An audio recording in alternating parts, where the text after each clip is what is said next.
A girl taught honor by her grandfather exposes a billion-dollar fraud by understanding a contract in Japanese, toppling an empire of greed and uniting two families torn apart by war through an act of courage and truth.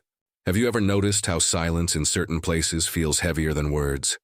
It lingers, pressing down on every corner, reminding you that some voices are not meant to be heard. The elevator climbed swiftly, its hum almost menacing in its precision. 12-year-old Sophie Carter clutched the worn strap of her backpack, its frayed canvas a stark contrast to the gleaming metal walls around her. To Sophie, the ride upward felt like being carried into another world, one she did not belong to. Before we continue with this story, don't forget to subscribe to the channel and like the video. Oh, and don't forget to comment below where you're watching us from. We love to know that. When the doors slid open, the Whitmore penthouse revealed itself like a stage. Glass walls stretched floor to ceiling, trapping the skyline of New York as if the city itself were just a backdrop. Furniture, more like art than comfort, was positioned with icy symmetry. The air smelled faintly of leather and lilies, a fragrance Sophie could not name but instinctively recognized as the scent of wealth. Her mother, Lena, walked beside her, shoulders tense, eyes lowered. Lena was the kind of maid who was invisible, efficient, silent, reliable. Richard Whitmore, billionaire and self-proclaimed king of Wall Street, demanded nothing less. Normally, Lena would never bring Sophie to work, but today was different.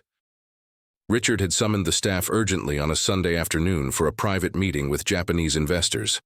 The agency had offered Lena a bonus she couldn't refuse. That money meant groceries, rent, and maybe even a little relief from the mountain of debts shadowing their lives since Sophie's father died 2 years earlier. "Remember, Sophie," Lena whispered, her voice trembling under the weight of caution. "Stay in the kitchen unless I call for you. Don't touch anything. Don't speak to anyone unless spoken to. Please." Sophie nodded, her blonde hair falling into her eyes. She brushed it back nervously, her gaze sweeping across the cold perfection of the room. Inside her backpack was a small dog-eared paperback, a collection of Japanese folk tales. Her grandfather, Walter Carter, had insisted she learn the language. "It's a key," he used to say, "to a world built on respect and honor, things people are forgetting these days." Those stories were her secret comfort in unfamiliar places like this. The sharp click of heels on marble broke Sophie's thoughts. Catherine Whitmore entered, a vision sculpted from ice. Her golden hair was perfectly coiffed, her dress impeccable, her diamond bracelets clinking softly as she moved. Her smile was tight, her eyes colder than the glass walls around them. "You're late," Catherine said sharply. The clock read 1:58 p.m. They had been told to arrive at 2.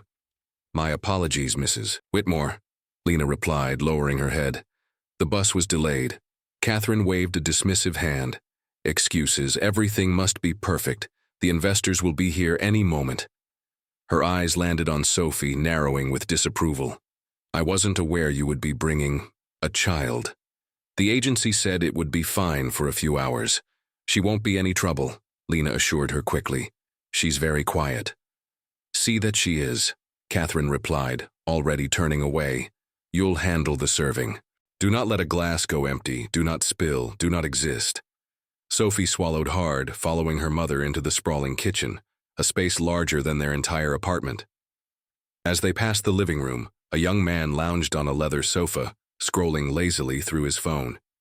Daniel Whitmore. He was about 20, with sharp features like his father's, and the same cold gleam in his eyes as his mother.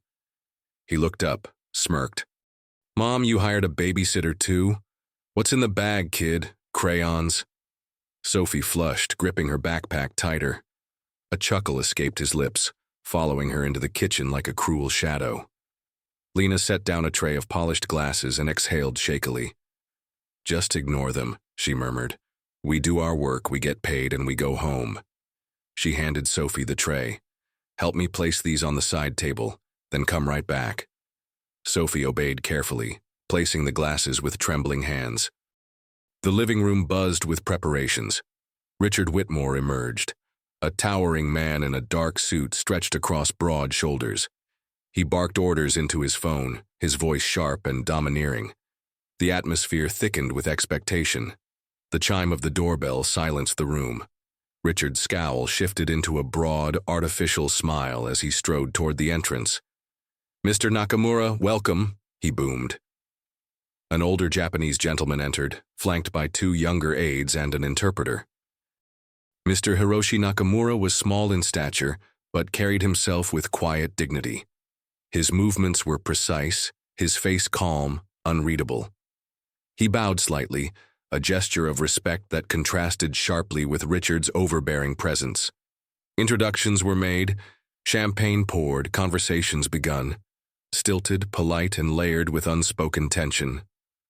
Sophie stood at the edge of it all, invisible, yet her heart beat fast.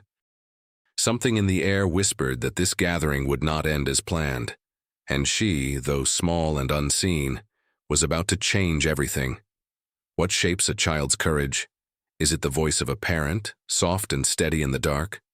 Or is it the lingering wisdom of those who came before us echoing across time? For Sophie Carter, the answer was simple: her grandfather, Walter. He had been gone for a year now, but his presence still clung to her like the faint scent of peppermint tea that had once filled his study. Walter Carter had lived a quiet life after returning from war. Not rich, not famous, but full of stories that seemed carved from stone. To Sophie, he was larger than life, not because of medals or titles, but because of the way he believed in small, unshakable truths. "Honor, Sophie," he used to say, tapping her nose with a wrinkled finger. "It's the only thing no one can take from you. You lose that, and it doesn't matter how much money you have." While other children in her class spent their afternoons glued to screens, Sophie sat cross-legged in Walter's study, surrounded by books older than she was.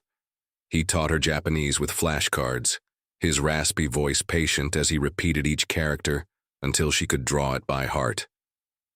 At first, she learned reluctantly, wondering what use such strange symbols could ever have.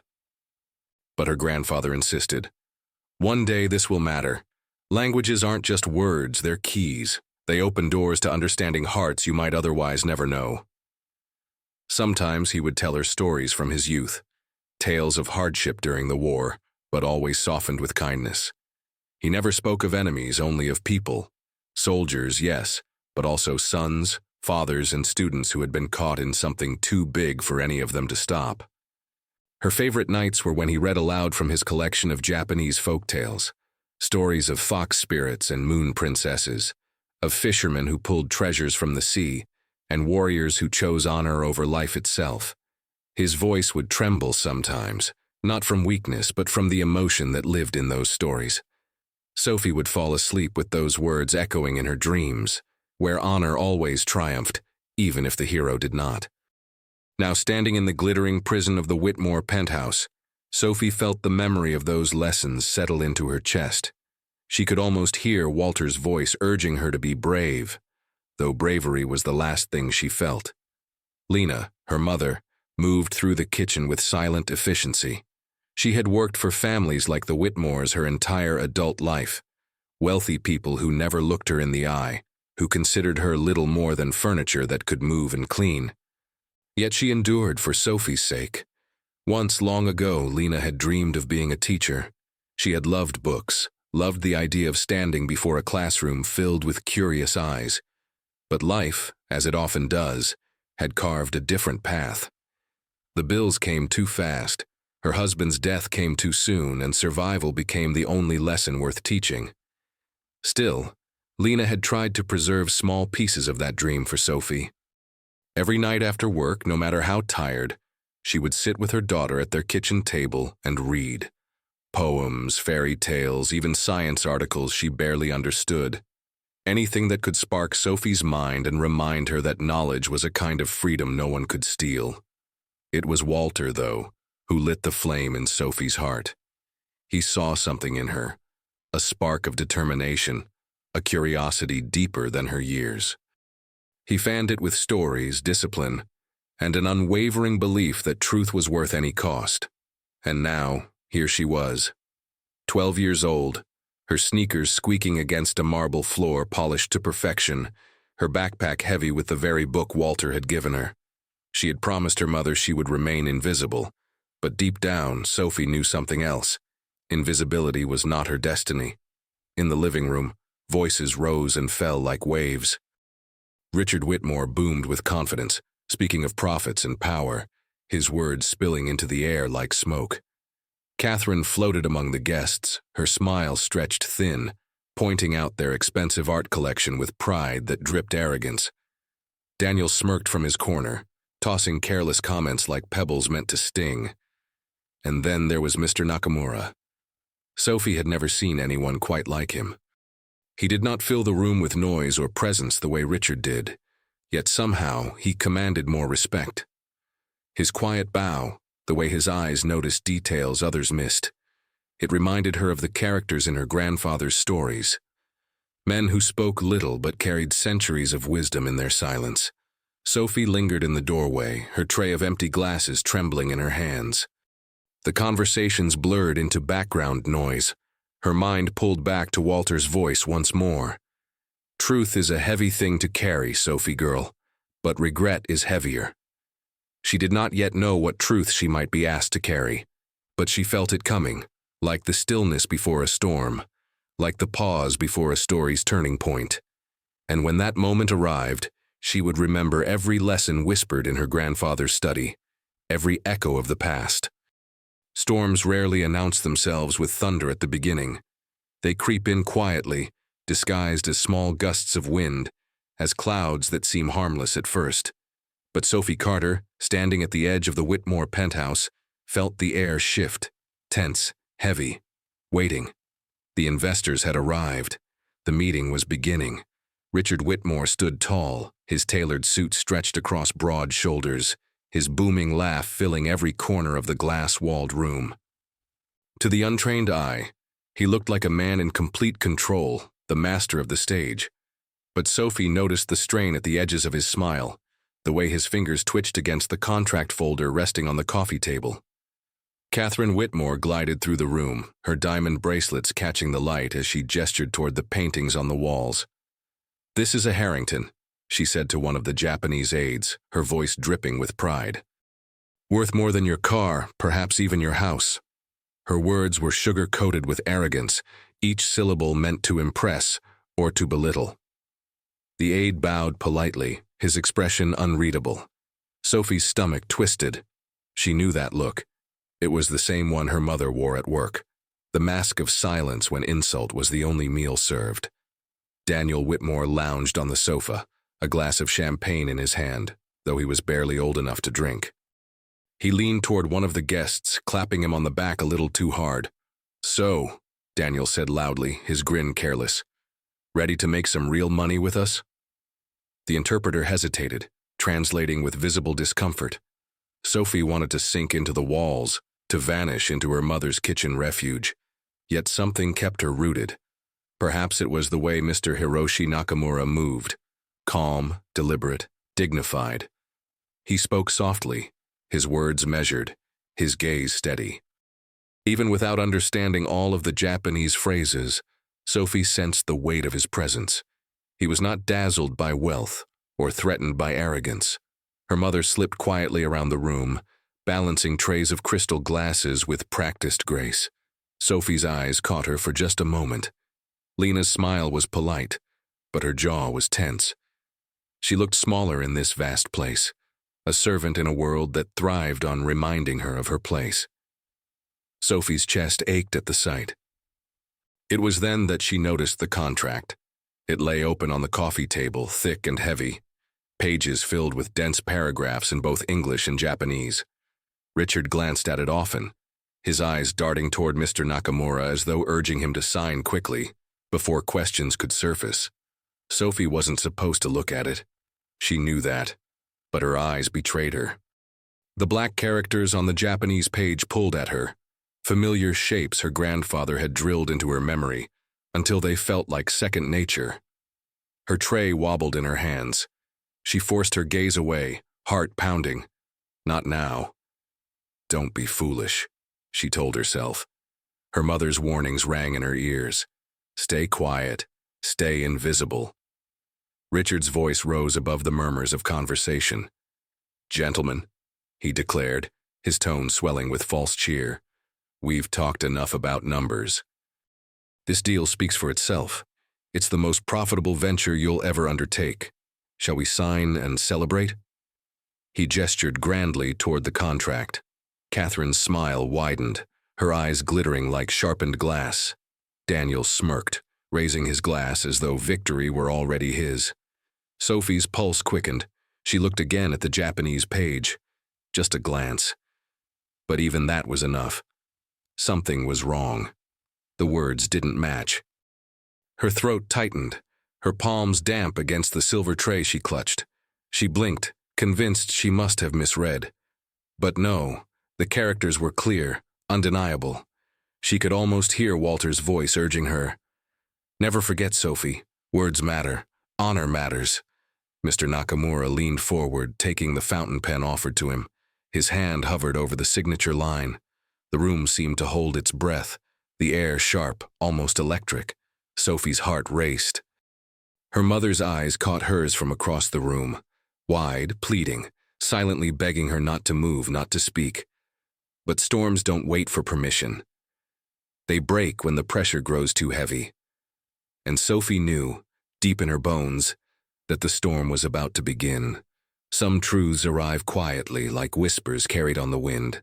Others burst into the world like thunder, impossible to ignore. For Sophie Carter, the truth lay before her, printed in ink on a contract that gleamed under the chandelier light. She hadn't meant to read it. She hadn't meant to see. But the Japanese characters, etched so sharply on the page, called to her as clearly as her own name. Her grandfather's voice rose within her, steady and insistent. A person's word is their bond. Never let dishonor hide in plain sight. Richard Whitmore leaned forward eagerly, gesturing to the open page. Here it is, he boomed, his smile stretching thin. The numbers speak for themselves. All that's left is your signature, Mr. Nakamura. The interpreter nodded, reassuring the investors in halting Japanese. The aides exchanged polite glances. Catherine Whitmore's diamonds rattled on her wrist as she raised her glass, ready to toast. Daniel smirked, clearly savoring the moment. And Sophie's heart pounded. Her eyes locked on a paragraph near the bottom of the Japanese side. The English version was vague, wrapped in legal jargon about market contingencies and reassessment protocols. But the Japanese? No. The Japanese was direct, almost brutal in its clarity. It stated that if there was even a minor downturn in any regional market, regardless of connection, Mr. Nakamura's companies would be seized as collateral, transferring control entirely to Whitmore Global. It was not a partnership, it was theft, masked in fine print. Sophie's tray trembled in her hands. She could feel her mother's gaze burning into her, silently begging her not to interfere. Stay invisible, Sophie. Please. But the weight of the truth pressed too heavily on her chest. She remembered Walter's words again, whispered like a prayer. Truth is heavy, but regret is heavier. Her lips parted. For a moment, no sound came. Then, in a voice small but steady, she spoke. That's not what it says. The words were barely above a whisper. Yet in the tense quiet of the penthouse, they struck like a lightning bolt. Every head turned toward her. Richard's face flushed crimson. Catherine's glass froze mid-air. Daniel barked out a laugh, cruel and sharp. What's the matter, little maid? He jeered. Trying to read the grown-up papers? Should I fetch you a coloring book instead? The guests chuckled uneasily, their laughter edged with discomfort. Lena rushed to Sophie's side, her face pale with terror. Sophie, she hissed under her breath, gripping her daughter's arm tightly. Not a word more, we're leaving. Now. But Mr. Nakamura had stilled. His fountain pen hovered above the signature line, unmoving. Slowly, deliberately, he raised his eyes to the trembling girl with the faded backpack. His expression remained calm, but his gaze carried a question. Richard snapped, his voice a growl. Lena, Get your child out of here before I have both of you thrown onto the street. Catherine's icy tone followed like a whip. You can forget about payment. The audacity. Wait. The single word came from Mr. Nakamura, spoken softly but with the weight of command.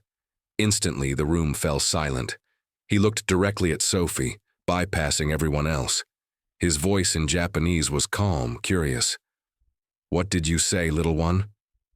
The interpreter hesitated, stumbling over his translation. But Sophie understood. She had been taught well. Her grandfather's lessons rose to the surface like a tide meeting the shore. She drew a shaky breath. Her voice quivered, yet her Japanese flowed perfectly. Excuse me, sir. Forgive me for interrupting. The effect was immediate and electric. The interpreter's jaw dropped. Richard's face twisted in confusion and rage. Catherine's hand flew to her pearls. Daniel's smirk vanished. And Mr. Nakamura's eyes softened, just slightly, as if he had just glimpsed something unexpected, something honorable. You speak my language, he said in Japanese, his tone shifting to respect. Who was your teacher? My grandfather, Sophie replied, her pronunciation precise, her posture steady despite her racing heart. He taught me to understand not just words, but people. For a heartbeat, the world seemed to tilt. The balance of power shifted away from Richard Whitmore's empire of arrogance and greed, toward the small, trembling figure of a 12-year-old girl who had dared to speak. Richard's voice broke the silence, desperate and furious. This is absurd. She's a child. She doesn't know what she's saying. Don't listen to her, Kenji. It's nonsense. But no one was listening to him anymore. All eyes were on Sophie. The storm had broken, and the shadows of deceit were about to be dragged into the light. The room was silent but not peaceful. It was the silence of a storm suspended in midair, the moment just before lightning tears the sky apart. Sophie Carter stood at its center, her small voice still echoing. That's not what it says. Her mother's grip on her arm was iron. Sophie, please, Lena whispered, her voice trembling. Not here, not now. But Sophie's gaze remained fixed on the Japanese page spread across the table. She could not look away. Mr. Home. Hiroshi Nakamura leaned forward, his dark eyes steady and searching. He ignored the flushed outrage of Richard Whitmore, the icy glare of Catherine, and Daniel's mocking sneer. Instead, he addressed Sophie directly, as though no one else existed. In Japanese, he said softly, "Tell me, what does it say?" Sophie's pulse thundered in her ears. She thought of Walter, her grandfather, sitting in his worn armchair, teaching her the characters over and over until she dreamed of them at night. She thought of his voice. Truth is heavy, Sophie girl, but regret is heavier. Drawing a breath, she pointed to the clause. Her fingers shook, but her voice did not. It says that if there is a market downturn of more than 5%, even if it has nothing to do with this agreement, Mr. Nakamura's companies will be taken as collateral and transferred under Whitmore Global's full control. Gasps rippled across the room. Sophie raised her chin slightly, her blue eyes meeting Mr. Nakamura's. The English version doesn't say that. It only says that both sides will reassess their positions. The Japanese version is a trap. The interpreter froze, his hands trembling as if the words themselves were knives. Beads of sweat gathered on his forehead. Richard erupted, his voice booming, desperate. Lies, she's making this up. She's a child, for God's sake. He turned toward Mr. Nakamura, his tone shifting to pleading. Kenji, you can't believe this nonsense. She doesn't know what she's talking about. She's just a maid's daughter. But the words only rang with emptiness. Mr. Nakamura did not even glance at Richard. His gaze lingered on Sophie, measuring, weighing. Then, in flawless Japanese, he spoke directly to her once more. Who taught you? My grandfather, Walter Carter, Sophie answered in Japanese, her voice steady. He said words matter. He said honor is the only thing you can truly own. Something flickered in Mr. Nakamura's expression. The smallest break in his calm exterior. His pen lowered, the tip no longer near the contract. The balance of the room had shifted completely. Daniel scoffed loudly, trying to regain control. "Oh, come on. We're really going to listen to some kid?" She probably memorized a few characters from cartoons. This is ridiculous. "Quiet, Daniel," Richard barked, but his son's laughter echoed hollowly against the glass walls. Then, as if on cue, the interpreter broke. His voice cracked as he spoke in English, trembling. "It's true, it's true." His eyes darted to Richard, pleading. "Mr. Whitmore paid me to adjust the translation. $20,000. He said no one would notice." A collective gasp filled the penthouse. Catherine's face drained of color. Daniel's smirk vanished entirely. Richard's expression twisted into a mask of pure fury. "You fool!" Richard roared at the interpreter. "You'll never work again. I'll ruin you." "Do you hear me?" But his words no longer carried the same authority.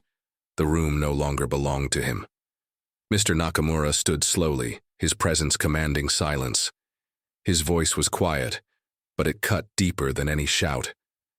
"You tried to steal not only my money, Mr. Whitmore, but my honor, and you did so in front of this child, the granddaughter of a man who understood honor more than you ever will." Richard froze, his mouth opening but no sound emerging. Sophie felt her mother's arm wrap protectively around her shoulders, pulling her close.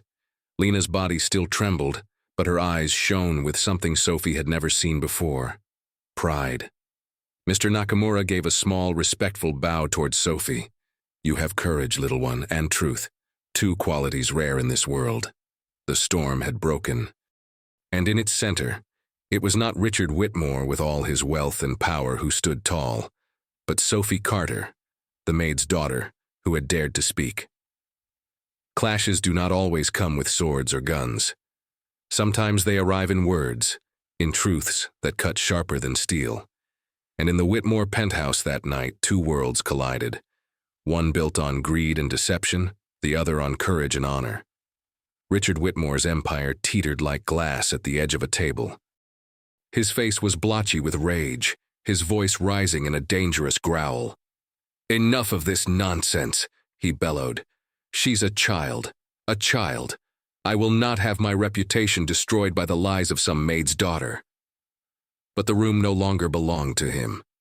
Mr. Hiroshi Nakamura stood tall, his calm presence eclipsing Richard's fury. His aides watched silently, their eyes sharp, while the interpreter slumped in shame, unable to lift his gaze. Catherine Whitmore's fingers clutched her pearls so tightly they dug into her skin. Daniel sat frozen, his earlier arrogance drained away, leaving only a pale, uneasy smirk. And in the middle of it all, Sophie Carter stood with her mother's arm wrapped protectively around her shoulders, her backpack hanging from one strap, her breath quick but steady. Mr. Nakamura turned to Sophie once more, speaking in Japanese, his tone reverent. "Your grandfather taught you well." "Walter Carter. Was he in Okinawa?" Sophie blinked, startled. "Yes," she replied softly, still in Japanese. "He told me stories. Of the war. Of the people he met. He always said honor mattered more than winning." A hush fell heavier than before. Richard's anger sputtered into confusion. Catherine's lips parted as if to protest, but no words came.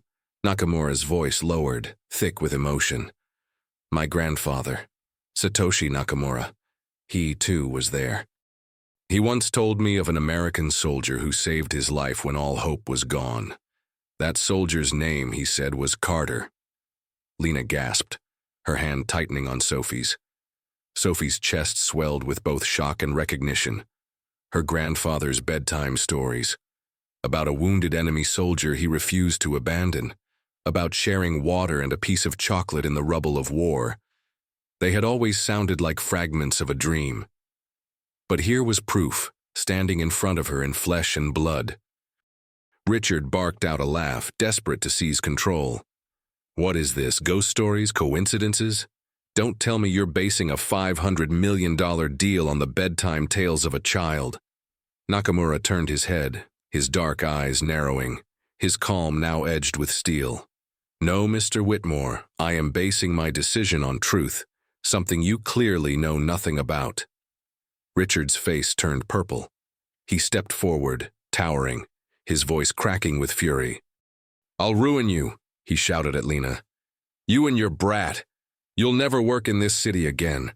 You think you can humiliate me in my own home?"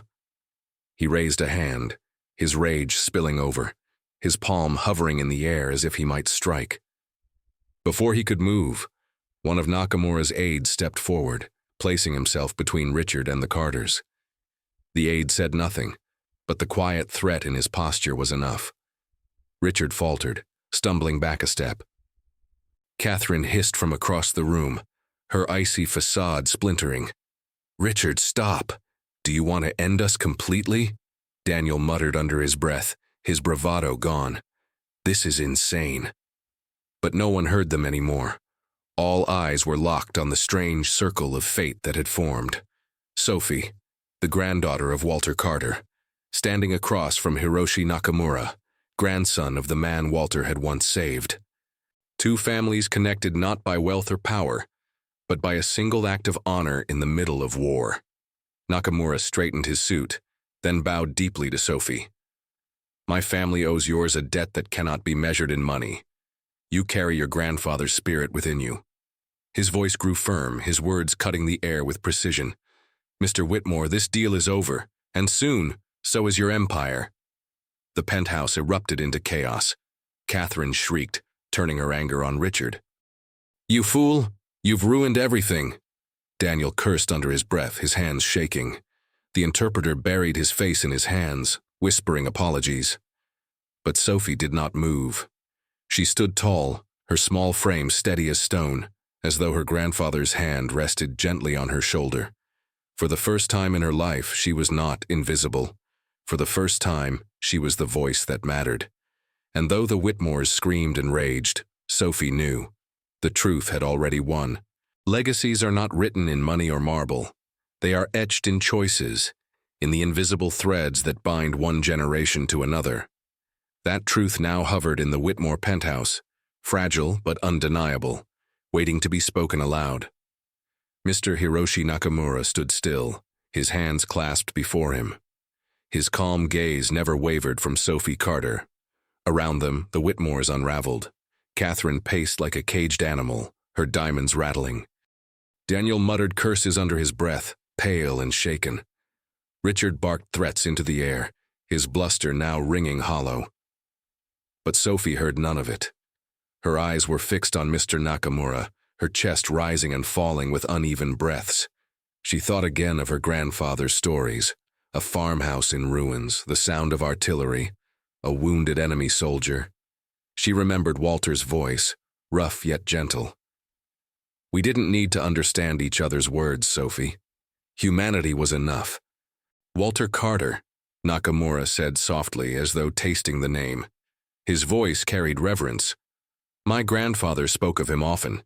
He said an American soldier saved his life at Okinawa, gave him water, bandaged his wounds, even shared chocolate when there was nothing else to give. That soldier's name was Carter." A stunned silence followed. Sophie's mouth opened slightly. Lena gasped, covering her lips with her hand. "It can't be," Lena whispered. Her eyes brimmed with tears. Sophie felt her knees weaken. All the bedtime tales she had half believed, the ones that had seemed too miraculous to be true, now stood before her as living history. Her grandfather had not been telling fables. He had been passing down a torch. Nakamura reached slowly into the inner pocket of his suit jacket. From it, he withdrew a worn leather wallet. Carefully, almost reverently, he unfolded a flap and pulled out a black and white photograph. The edges were yellowed with time, the surface creased. He held it out for Sophie to see. The photo showed two boys in uniform, barely more than teenagers. One was Japanese, thin and weary, his arm bandaged clumsily. The other was American, his face dirt-streaked but his eyes startlingly kind. They sat on rubble side by side, united not by allegiance, but by survival. Sophie's hand flew to her mouth. She would have recognized that face anywhere, even younger, even worn by war. It was Walter Carter, her grandfather. Hot tears blurred her vision. Her chest swelled with pride and grief all at once. "It's him," she whispered. "It's Grandpa." Lena's sob broke the air, quiet but raw. Nakamura's voice thickened with emotion. "My grandfather carried this photo with him until the day he died. He said it was proof that even in the darkest of places light could be found. He told me, if ever you meet a Carter, you treat them as family. Our survival is owed to their kindness."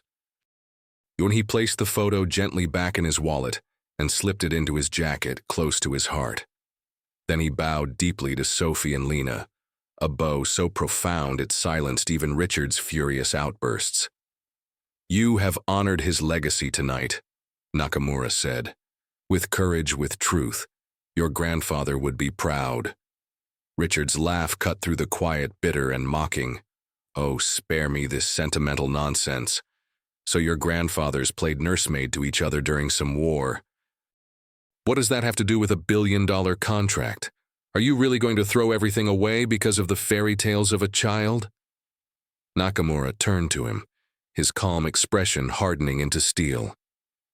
"It is not a fairy tale.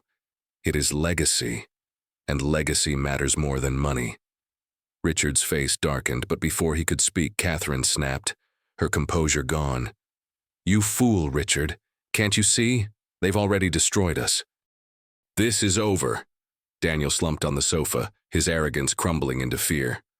"We're finished," he muttered, staring blankly at the city skyline.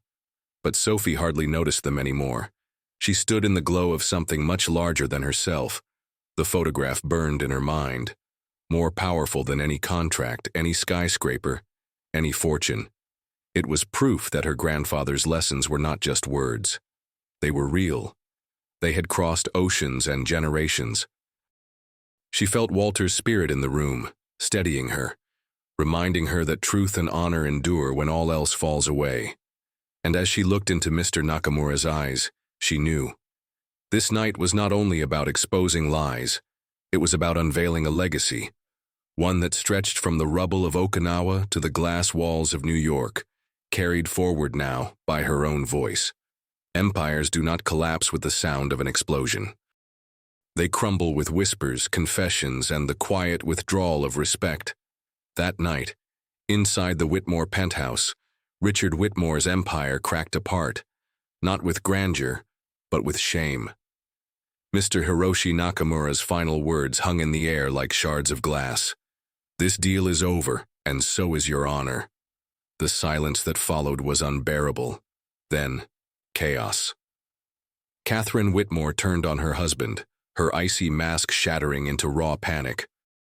"You idiot!" she screamed, her diamonds clinking wildly as she gestured toward the torn contract. "Do you have any idea what you've done? You've ruined us!" Richard's face twisted with rage. "Me? Me?" He jabbed a thick finger at Sophie and Lena. "It was them!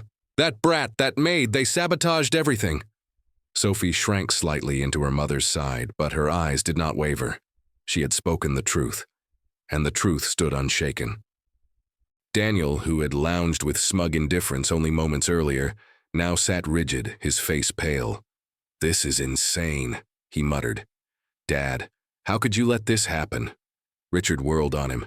"Shut your mouth, boy. You've been nothing but a distraction all night." Daniel flinched as if struck. His usual arrogance dissolved, leaving only the hollow shell of a son who had lived too long in his father's shadow. Meanwhile, the interpreter sat collapsed in a chair, his confession still echoing in the corners of the room. He wept quietly, shame dripping down his face. Mr. Nakamura's aide stood beside him, impassive but firm, a silent guard ensuring the man would not run from the consequences of his betrayal. Richard tried one last desperate gambit. He turned to Mr. Nakamura, his voice cracking with false warmth. "Kenji, wait. We can fix this. It was a clerical mistake, nothing more. Let's renegotiate. Name your price, anything you want." But Mr. Nakamura did not even look at him. He turned his back, the greatest insult of all, and walked toward Sophie and Lena. He bowed once more, his expression filled with quiet respect. Your family has given mine a gift I can never repay. It is not money I honor tonight, but legacy. Richard's roar shook the glass walls. You can't walk away from me. Do you know who I am? I'll sue you. I'll destroy your name in every market. At that, Mr. Nakamura finally glanced over his shoulder. His voice was low, colder than steel. Your name is already destroyed, and it was you who destroyed it. Catherine staggered back as though the words were a physical blow. Her hand flew to her forehead, her breath ragged. We're finished, she whispered. Completely finished. Daniel buried his face in his hands. I never wanted any of this. His voice cracked, a boy's voice breaking through the man he tried to pretend to be. Sophie watched as the family who had sneered at her, mocked her, dismissed her as invisible, fell apart before her very eyes. And she felt no triumph, only sadness. They had built their lives on money and arrogance, and when those things crumbled, there was nothing left beneath. Mr. Nakamura's aides gathered the contract, slipping it into a leather folder. One of them turned to Richard with a final message, his English precise and cold. You will hear from our lawyers regarding attempted fraud. For now, consider yourself dismissed. Dismissed. A word Richard had used countless times on servants and employees now fell upon him like a sentence. He stumbled, his shoulders sagging, his voice breaking into pathetic pleas. Wait, don't go. We can fix this, please. But no one listened.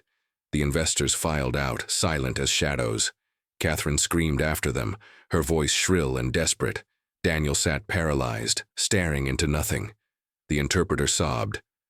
And Richard Whitmore, the titan of New York's skyline, the man who had once believed himself untouchable, collapsed onto his knees on the polished marble floor, begging a world that no longer cared. Sophie leaned gently into her mother's side. She whispered so only Lena could hear. It's over, isn't it? Lena pressed her lips to Sophie's hair, her voice trembling but sure. For them, yes. For us, maybe it's just beginning. As the elevator doors closed behind them, Sophie caught one last glimpse of the Whitmores, a family broken, screaming at each other, drowning in the ruins of their own greed. And she knew then that storms do not just destroy, they clear the air. They make room for something new. The city outside glittered with its endless lights, but for Sophie Carter, stepping out of the Whitmore penthouse that night felt like leaving one world and entering another. The marble floors and crystal chandeliers faded behind her, replaced by the soft hum of the elevator and the steady warmth of her mother's hand. For the first time in what felt like forever, Sophie could breathe. Lena looked down at her daughter, her eyes red from tears yet shimmering with pride.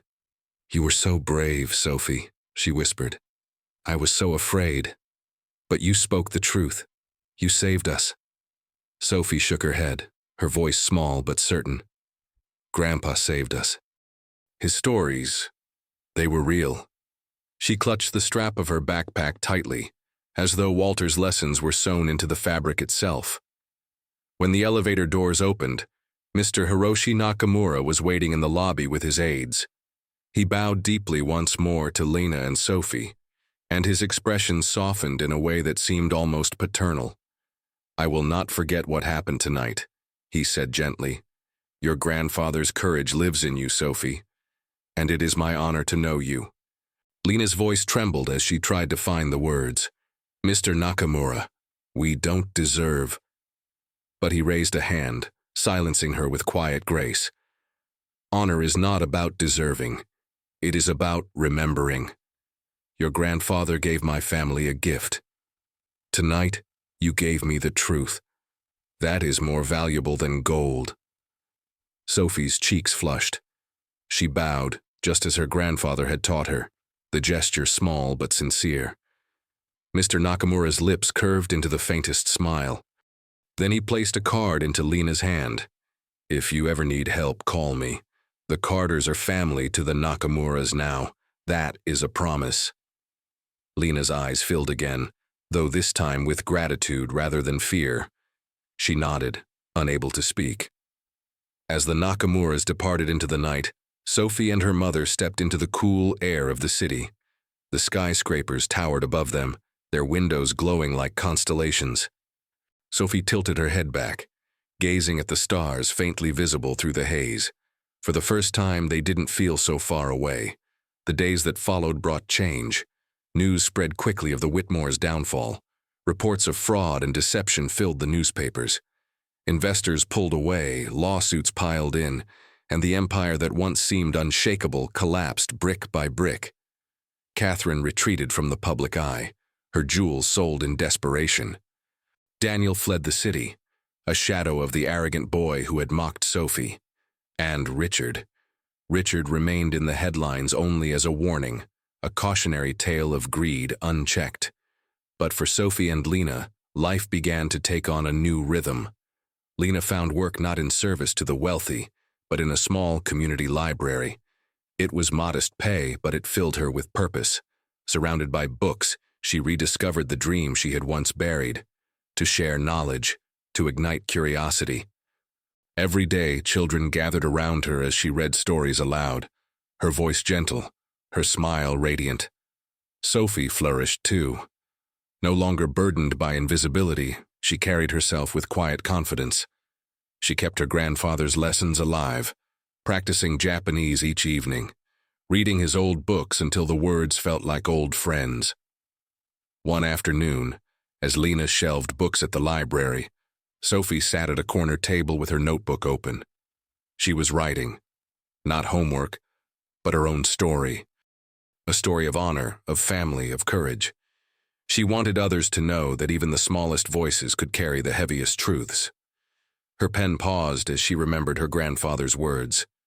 "Truth is heavy, Sophie girl, but regret is heavier." She smiled, whispering them aloud. In that moment she felt him with her, not as a memory, but as a presence. His spirit lived on in every word she wrote, in every choice she made. The world outside still glittered with wealth and power, still moved at a pace faster than hearts could follow. But Sophie no longer felt small within it. She had found her place, carved not by money, but by truth. And in that truth, she discovered something greater than victory. She discovered freedom. Time has a way of softening sharp edges. The chaos of one night becomes the quiet memory of another morning. And as the weeks turned into months, the storm that had once shaken the Whitmores faded into the distance, leaving behind only lessons carved deep into Sophie Carter's heart. One spring afternoon, Sophie sat on a bench in the park near her home. The air was fresh with the scent of blossoms, and the laughter of children echoed from the playground nearby. Lena sat beside her, a book resting in her lap, her face peaceful in a way Sophie had not seen in years. For once, the world felt simple. Sophie closed her eyes and tilted her face toward the sun. She thought of her grandfather, Walter, and the countless afternoons they had shared in his study. She remembered his patient voice as he guided her through strange Japanese symbols, his laughter when she stumbled, his pride when she succeeded.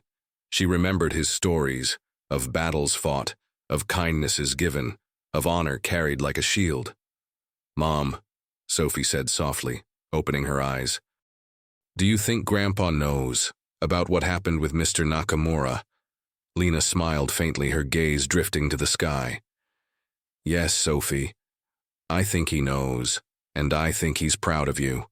You were braver than I ever dreamed a 12-year-old could be." Sophie's lips curved into a quiet smile. "I wasn't brave. I was just doing what he taught me."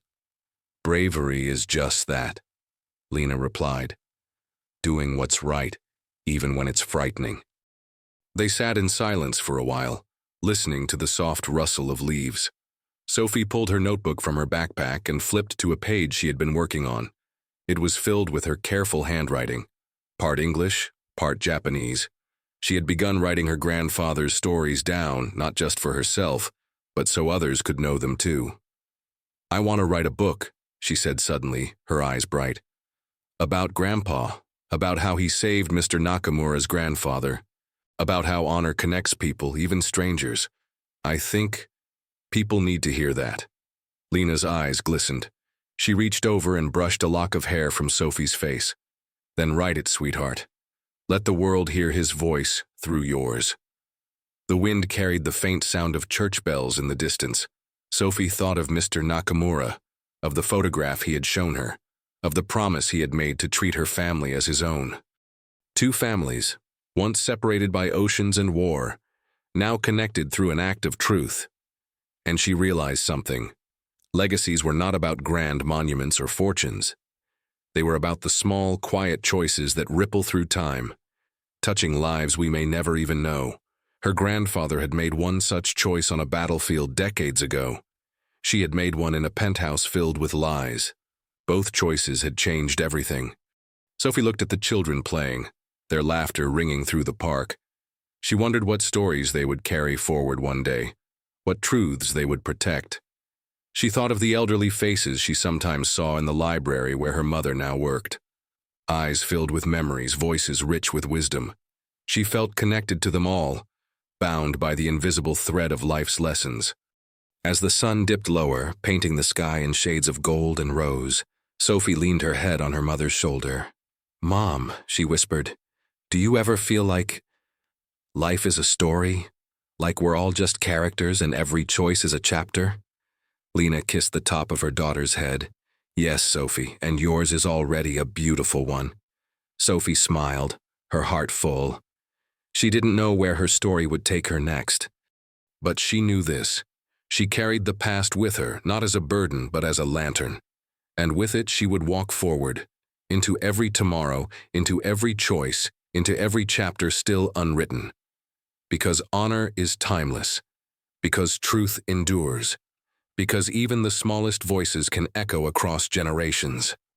And as the evening breeze swept gently across the park, Sophie whispered a final reflection that felt less like her own words and more like her grandfather's, carried through her. Life is not measured by what we keep, but by what we give. And when we choose truth, we leave behind more than memories. We leave behind light.